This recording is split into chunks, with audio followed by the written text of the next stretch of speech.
The trade deadline, well, it's come, it's gone, and there were a bunch of moves. Let's recap it with winners, losers, and biggest surprises on a special Wednesday edition of Locked On NFL. You are Locked On NFL, your daily NFL podcast. Part of the Locked On Podcast Network, your team every day.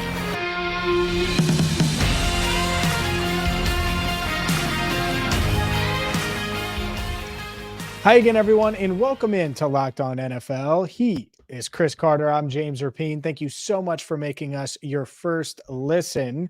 And let's dive into all things trade deadline right now. Today's show, by the way, brought to you by Game Time. Download the Game Time app, create an account, and use code Locked On NFL for $20 off your first purchase. Last minute tickets, lowest price guaranteed. And Chris, let's dive on in and start with our winners. We will get to our losers, but winners of the deadline, we saw a bunch of teams move players. The Commanders dealing two high-end pass rushers in Montez Sweat and Chase Young. And that's where I want to start when it comes to winners, because I just saw the San Francisco 49ers not get enough pressure on Joe Burrow a few days ago. I covered that game in Santa Clara. And so to land Chase Young for a third-round pick, they vault to the top of my winners list. I love this move. Makes a ton of sense. And the 49ers are probably my top winner of the deadline after landing Chase Young. James, when I saw that trade news, I think the entire NFL outside of San Francisco was, can you please stop? We get it. You've been at it. You traded for Christian McCaffrey. You keep adding you keep drafting it. Brock Purdy is the last guy picked in the draft, and now he wins like his first 10 games that he starts. Can y'all just chill? You got 3 losses in a row. Just be normal. No, the Niners can't be normal. They got to go get talent. They got to go get guys. Listen, you reunite the Ohio State boys, the Buckeyes, and Bosa and Young. That's crazy to think about, and not just against the pass, but also against the run. Because on Joe Mixon's game-sealing touchdown, guess who we saw diving to try to make the play and just not being able to do it was Nick Bosa on that play. Young adding to this defense, along with you got Javon Hargrave, you got Fred Warner.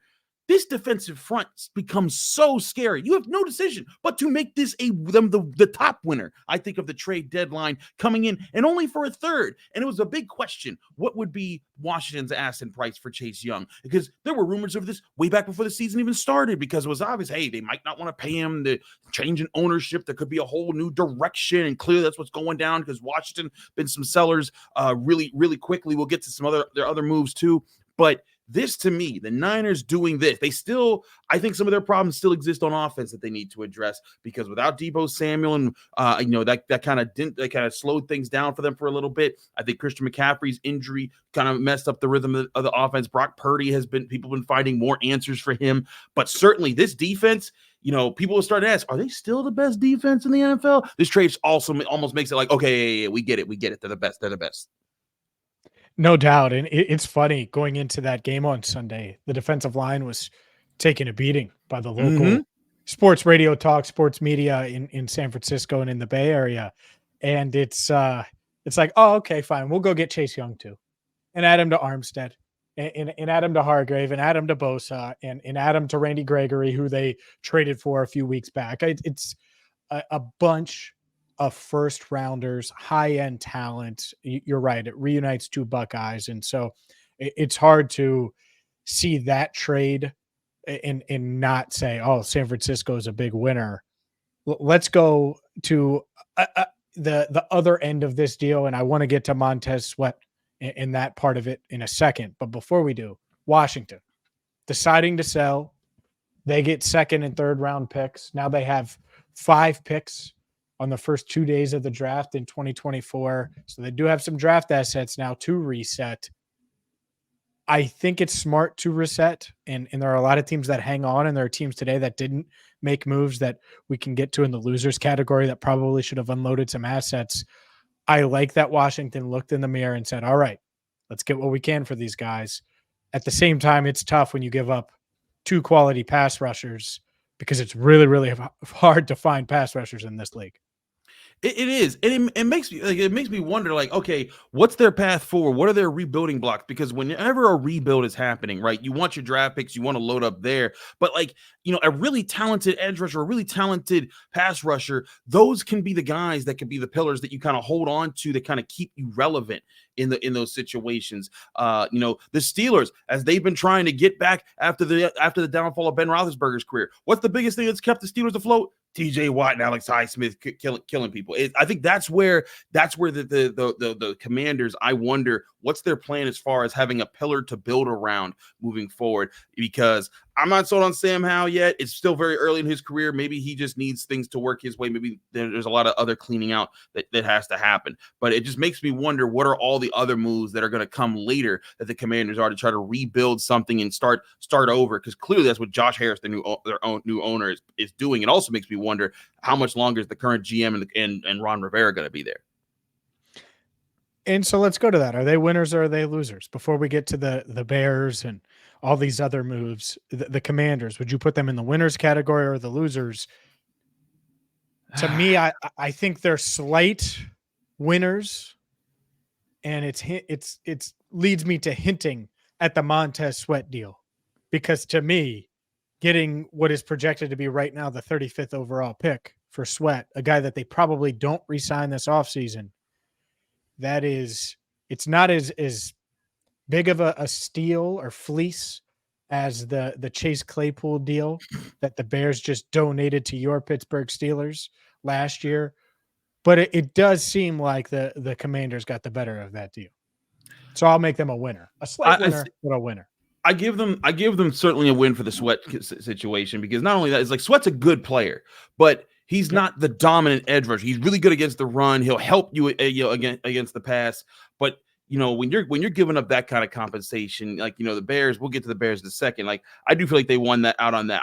I'm not so sure how I feel about the Chase Young for just a third. I felt like Chase Young should have been a second. But yeah, I guess I'm kind of neutral on the Commanders. It's always different when you're tanking, right? Because if you're selling away vital assets to prepare for the future, that's a different pace of things, and it's tough to tell if you win. Like, for example, if the Steelers right now, for that Chase Claypool trade, they won when you just saw that Claypool never produced for them, and they got a second round pick out of it. Right now, Joey Porter Jr. looks like a really good second round pick the way that he's playing for the Steelers.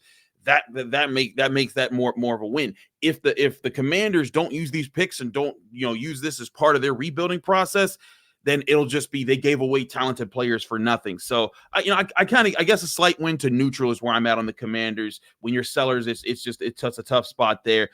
We definitely want to see how things shake out there. But the Bears, we're gonna get to them when we talk about the losers. But oh boy, I don't know about you, James, but I just don't see what Ryan Poles is doing there. Yeah, let's get to the losers. But before we do that, I have one more winner. And I want to tease it because it's under the radar. It wasn't a big splashy move, but they've made a couple of roster additions. And I think in the AFC, just adding talent, that's exactly what you have to do if you're going to contend in this conference. So we'll get to my final winner, and then we'll get to the Chicago Bears. Spoiler, they're not on my winners list. We'll do that coming up next, right here on Locked On NFL. Today's show is brought to you by eBay Motors. Our partners over at eBay Motors have teamed up with Locked On Fantasy Football host Vinny Iyer to bring you some of the best fantasy picks each week, all season long. Whether you're prepping for a daily draft or scouting the waiver wire, every week we're going to provide you with players that are guaranteed to fit on your roster. Let's see who Vinny has picked out for us on this week's eBay's Guaranteed Fit Fantasy Picks of the Week. And Browns running back Kareem Hunt has come back to the team and been leaned on yet again, now with Nick Chubb out for the season. The Browns need to win with the running game and defense, especially with their quarterback issues. And Hunt draws a fantastic matchup to run well in Week 9. The Browns are at home playing the Cardinals in a wilting defense. They should be in either positive or even game script to make sure that they can stick with Hunt and the run game. Hunt has a good chance to put together a big game leading the Cleveland Committee. And Vinny Iyer from Locked On Fantasy Football is going to help you win a fantasy championship. And eBay Motors knows a championship team is all about each player being a perfect fit. The same with your vehicle. With over 122 million parts for your number one ride or die, you can make sure your ride stays running smoothly. From brake kits, LED headlights, roof racks, bumpers, whatever your baby needs, eBay Motors has it. With eBay Guaranteed Fit, it's guaranteed to fit your ride the first time, every time, or your money back. Plus, at these prices, you're burning rubber, not cash. eBay Motors is perfect for you because you never have to leave the comfort of your own home. You can find the exact part you're looking for, and it's convenient. Right now, it's cold where I live in the Midwest in Cincinnati. You don't have to go outside and drive down to the store and try to figure out if that big store has exactly what you're looking for. No. Go to ebaymotors.com, search what you're looking for, make and model, and find that guaranteed fit at ebaymotors.com. Keep your ride or die alive at ebaymotors.com. eBay Guaranteed Fit only available to U.S. customers. Eligible items only. Exclusions apply. Back here on the Wednesday edition of the Locked On NFL podcast, Chris Carter, James Rapine, breaking things down after the NFL trade deadline has passed. James, you teased one last winner you wanted to give a shout out to. Who might that be? The Buffalo Bills. Trading a third round pick and essentially just moving down from the third round to the fifth round and adding Rasul Douglas, a proven commodity at cornerback from the Green Bay Packers. I love it. I love it because you talk to, and I know our man Peter Bukowski loves what Douglas brought to that Packers secondary. You add that, you're a contending team, you needed help there, and you didn't give up the farm. You didn't have to give up a first rounder, second rounder, even a third rounder. You just traded down. And of course, a third rounder is much more valuable than a fifth, but you keep the same amount of picks. You get better. And the other thing they did, and I really like this, adding Leonard Fournette as your power back behind James Cook in free agency. Yeah. I know this isn't a trade deadline move, but Fournette and Douglas, they address two clear weaknesses on their roster. And I think both could play this week. I'm covering the Sunday night game. It's Bengals and Bills. And so I'm excited to see this Bills team because it's a loaded AFC and they needed to make some moves, I think, to stay on par with the rest of this conference. And I think they did that. Yeah, I agree. I think that the Bills certainly making, not major ground shaking moves, but solid moves to boost themselves right now because, again, I think their window with this era of Josh Allen is on the tail end of those group of years. And the more that they can boost up to try to win right now with this crew, the better. But we got to get to who we think lost the trade deadline. And James, I think we both agree we don't know what the Bears are doing. And not that that's anything new, but losers. I just don't I don't get it because it's just such mixed messaging that like you're saying you're gonna be sellers, like you're not in a good position. You know that this isn't the year right now, yet you go and spend a second round pick on Montez Sweat, who you're either gonna have to pay big money or let walk in free agency, and then you don't trade away Jalen Johnson, who was your big prospect. Like I was thinking that they might get a first for him. I was like, if someone was really thirsty for a cornerback, that they would reach for a corner. He's playing really well, and that's why I mentioned the Bills, and not giving into that pressure. Right, but you don't get that. You give up a second round pick, and I mean, I think you and I are on the same page. The Bears aren't going anywhere this year. They're last in the AFC North, behind a struggling Packers team. They're 2-6. Justin Fields is hurt this year. Why not? Why would you not be sellers this year to try to get as much as you can to try to build for the future and build up? Because you might and again, you give what right now would be the 35th pick to the Commanders. You need that pick. That again, the Steelers got Joey Porter Jr. with their pick last year, and he's looking really good for the Steelers right now. I do not understand anything that is going on in Chicago, and I'm not sure anyone does outside the people in that front office. It is not how you build a winner. It's that simple. You do not give up a second round pick for a non-elite player that is entering a contract year. It's a final year of his deal.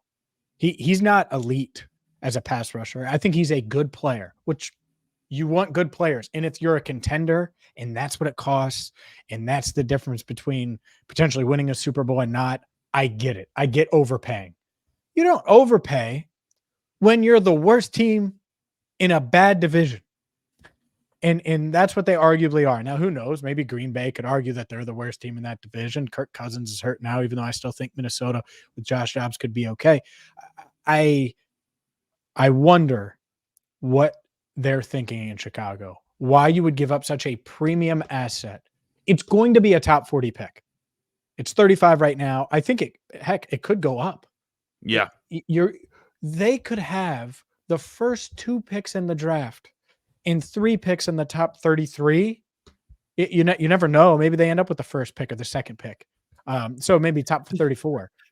James, that's what happened last year with the Claypool pick. Like I made a countdown watch. I was like, all right, they just need the Texans to win here. Oh, it's possible. They just gotta lose out. Bam. And they did it. I was just like, do they not learn from previous lessons? Obviously not. I'm sorry. I am so flabbergasted by the Bears. I can only imagine how Lauren Cox feels. It's unbelievable. And here's the other part. They do it and they get a guy that they have to pay right away. He's not under team control for multiple years. It's not like it's right now. And it's like, what are you doing? It doesn't make any sense. And I feel bad for Bears fans because they're being pulled in multiple different directions when the best thing for them is to probably do what the Commanders did. And that's why I lean towards the Commanders winning, resetting, selling a bit, and understanding that you're building for the future. And I know GMs don't want to necessarily do that. I know coaching staffs don't want to necessarily do that. Sometimes you have to do things that are tough and make tough decisions. And I think the Bears made the wrong decision today. And the Commanders, they're feeling pretty good about that because that could be a stud receiver, stud pass rusher, stud offensive lineman. Mm-hmm. Heck, who knows what it could be. And it's certainly an asset if the Commanders need to move up for a quarterback. So heck of a move by them. Absolutely. Let's talk about some of the smaller moves, the moves that didn't, break as many breaking headlines as, Montez Sweat and Chase Young. What are your thoughts on the Vikings? They give away Ezra Cleveland, but they get Josh Dobbs as, I guess, the placeholder for the Kirk Cousins situation. There were a lot of people wondering if they'd make a play like a Jameis Winston or someone else. Josh Dobbs being brought over after, he gave some spirited starts. I'll say that to be positive about his efforts for the Cardinals.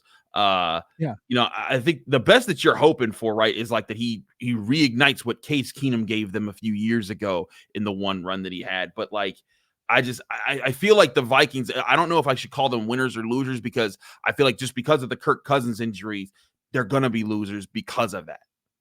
Yeah, I agree. It's tough. It's a tough situation. I think not giving up a ton and addressing quarterback, they deserve credit for that because maybe Dobbs can keep them afloat a bit.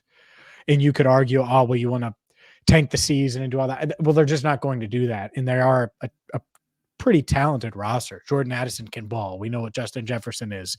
I think Cam Akers is slowly coming into his own there in Minnesota and has looked good in recent weeks. Obviously, they have a really talented tight end in Hawkinson as well. The move I didn't really get, and I understand sort of why they added Dalton Reisner, but Ezra Cleveland for a 6th-round pick, the Jags stole him.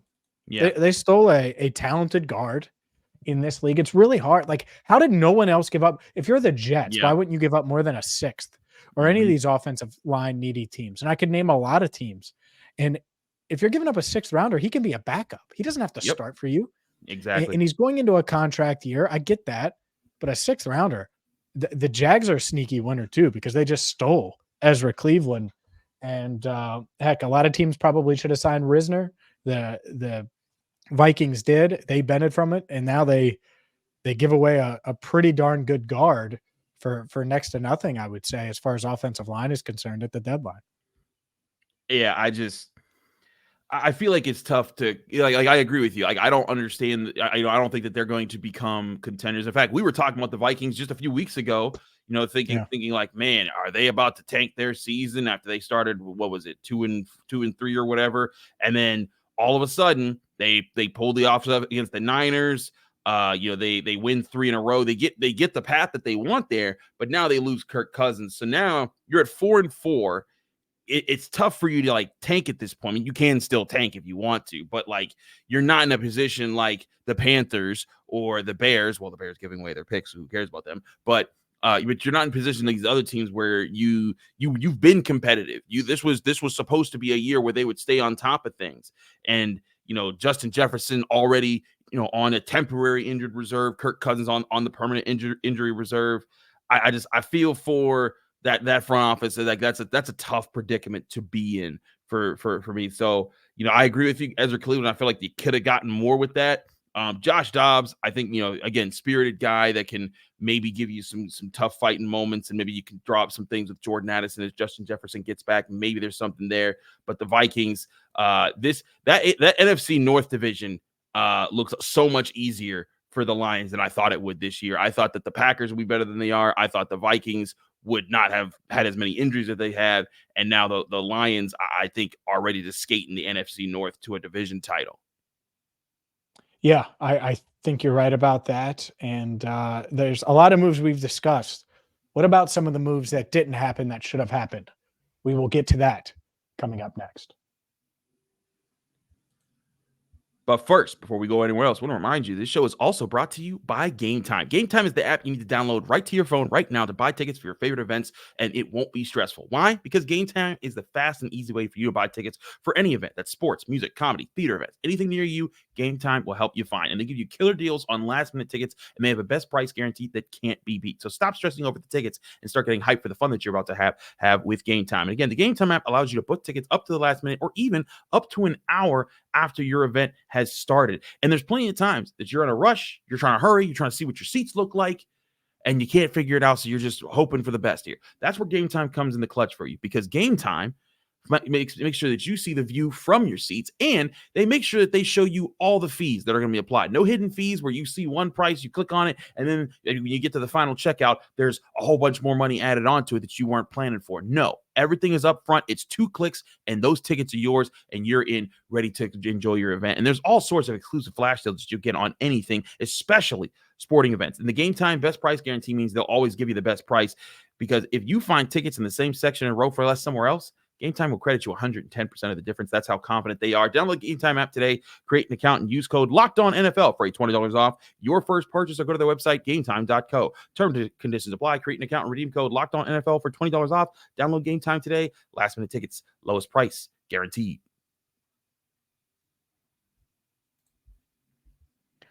All right, a few losers because they sat on their hands. I'm going to start with the worst team in the AFC. They're 2-6. Bill Belichick, you should have sold. Yeah, you should have sold some pieces. They kept Kyle Duggar. I know they kept Uche, the pass rusher. Apparently, Albert Breer saying that they didn't get any calls on Ezekiel Elliott, which fine, and didn't get any calls on Mac Jones, also fine. But how is Hunter Henry and Mike Gesicki still on that team? How are guys like that? Like, how would you not, and why would you not be more proactive on potentially moving Elliott because he's on a 1-year deal? I think that's a team that should have sold. Arizona's another one. If I'm Arizona, I would have auctioned off. Pulled so much. Yeah, Hollywood Brown, I would have been open to, and I get it with Kyler. You don't necessarily want to do that, but I wouldn't be against doing it. Sorry, Kyler. Yeah, we got to do what's best for the franchise. And so those are a couple of teams. And then honestly, the Bears, they should have been sellers, not buyers. And they did not sell anything. I'm so confused as to that. Another team I thought would be more aggressive, but wasn't, the Carolina Panthers. Like, they're 1-6, and I know you got a rookie quarterback and everything, but they just signed. I think, don't they have Von Bell? They have two veteran safeties they're paying for there. They've got veteran guys that they've been paying across the board. That this would have been a time to say, hey, let's go and get some young players that we can pair up with Bryce Young for the future if that's the guy you want to build around. I thought they should have been sellers.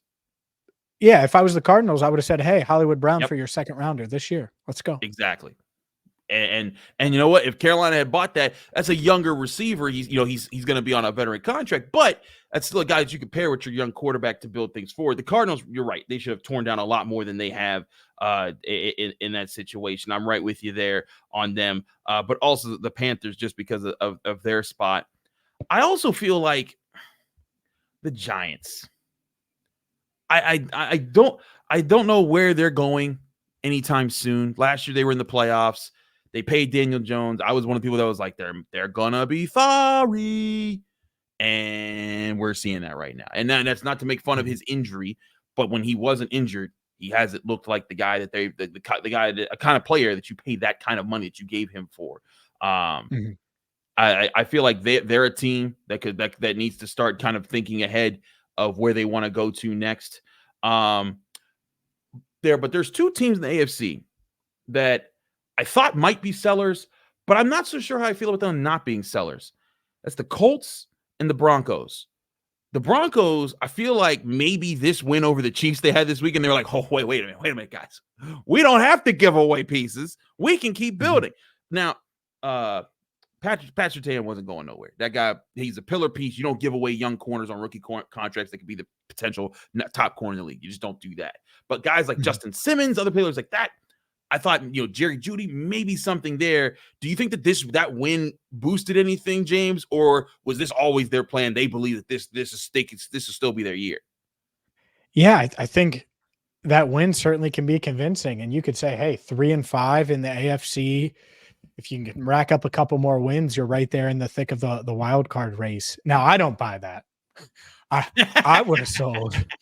No, I would have sold. I would have put a yard sale sign up in the front yard, and we'd have rolled that thing out. Now we'd have got some picks and some assets back. But no, I think that's what happens when you have a $20+ million a year coach.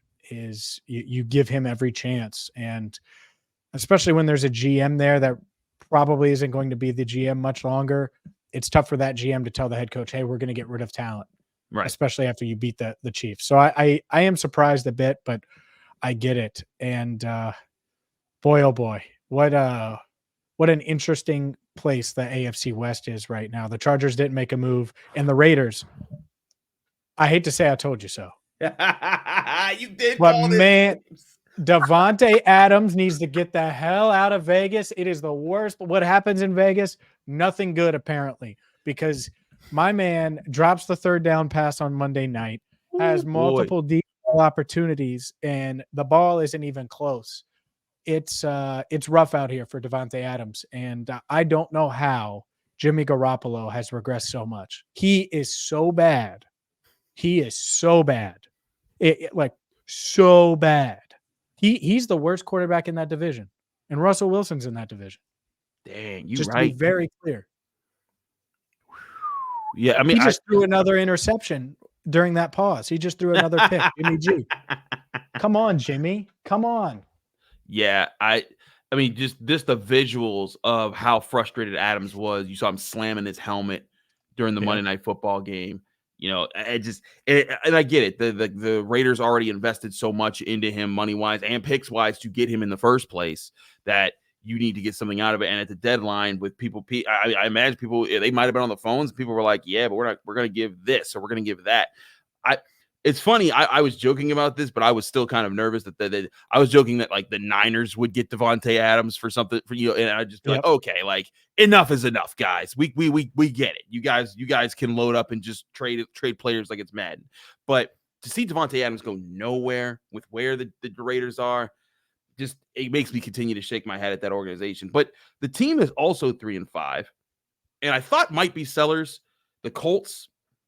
Anthony Richardson's done for the year, and he's the guy that you're hoping is your future. So I thought, all right, acknowledgement. Gardner Minshew, tough guy. Like, I love his spirit. I love the way he comes in and fights as a backup quarterback. But I thought that this was a chance for them to make some move. They had a safety, Julian Blackmon, I think would have been fine to move around. He was on the last year of his deals. There's teams out there that could use some safety help. They have veterans that they could move. I felt like the Colts could have been movers, but I also feel like, you know what? They may think that this core next year could be something once Anthony Richardson is healthy if they want to keep building around there. How did you feel about the Colts not doing anything at the deadline? I'm not shocked. I think they want to compete in that division, that they view themselves as right there and that they can win it. But it's tough because you're right. No Anthony Richardson. It would be nice to have a few more assets. And they're in this weird middle ground now with that Richardson injury. So not shocked.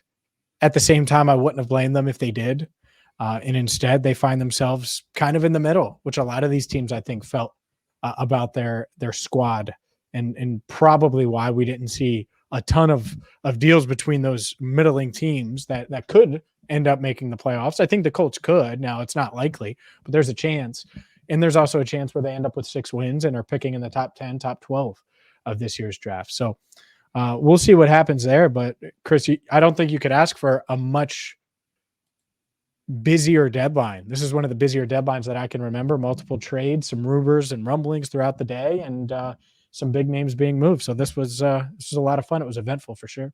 It certainly was eventful, but there's still so much to come with the NFL. Now that the teams' rosters are settled and everyone knows who they got, who's going to turn up, we got a lot more to cover as the week comes on here in the Locked On NFL podcast. Thursday Night Football, my Pittsburgh Steelers, I'm going to be at Acrisure Stadium covering that game from the press box as they take on the Tennessee Titans and Will Levis, who'll be dropping bombs on DeAndre Hopkins for all those touchdowns last week. It's going to be an exciting time, but there's still so many games. You got a huge one. Bills, Bengals coming up. We got Chiefs, Dolphins. Man, the AFC's throwing down this week. It's going to be an exciting time. No doubt. And we're going to have you covered right here on Locked On NFL. So make sure you check us out on YouTube. Hit that subscribe button. Follow wherever you get your podcasts. And until next time, for Chris Carter, I'm James Rapien. Thank you so much for listening to Locked On NFL.